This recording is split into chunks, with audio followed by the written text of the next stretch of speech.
When I look at a resume, it's a very quick process at first.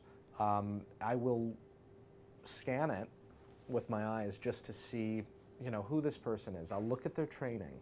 I'm familiar with probably 100 different training programs where I know the faculty. Sometimes I've taught there. Sometimes I see their school presentations, their showcases every year. So training is very important. I want to know who you've studied with, because a lot of the time that will indicate what kind of an actor you are. Are you Meisner trained? Are you, have you studied Linklater voice? Have you done viewpoints? I mean, what's your approach? Because there are certain schools of acting that I will not put in with certain schools of directing. I mean, that they just aren't compatible in some ways. So, so training is where my eye goes first. The main thing I'm looking for then is I'm looking for people that I know. I'm looking for credits of people in theaters and organizations that I'm familiar with. So I might not know anyone on your resume, but I might be intrigued by the roles you've played.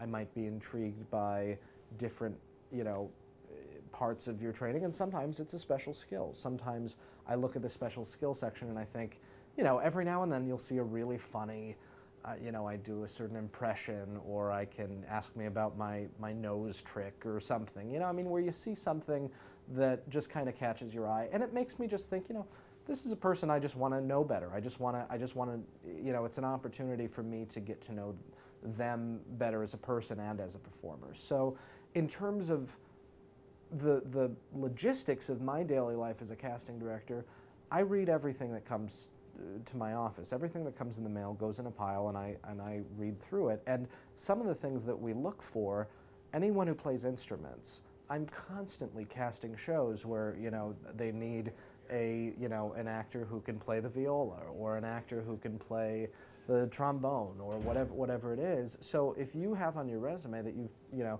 22 years of trombone study, then by all means, I'm going to put that in our musician file, not for today, but maybe for 5 years from now. Maybe 5 years from now, I'll have a need for a trombonist who also tap dances. And so I think the best casting directors are the ones who acknowledge that it's not about today, but it's about long-term relationships and isolating what that information is. And so when you're doing a mailing as an actor, it's not necessarily about getting a job tomorrow as much as you may need it.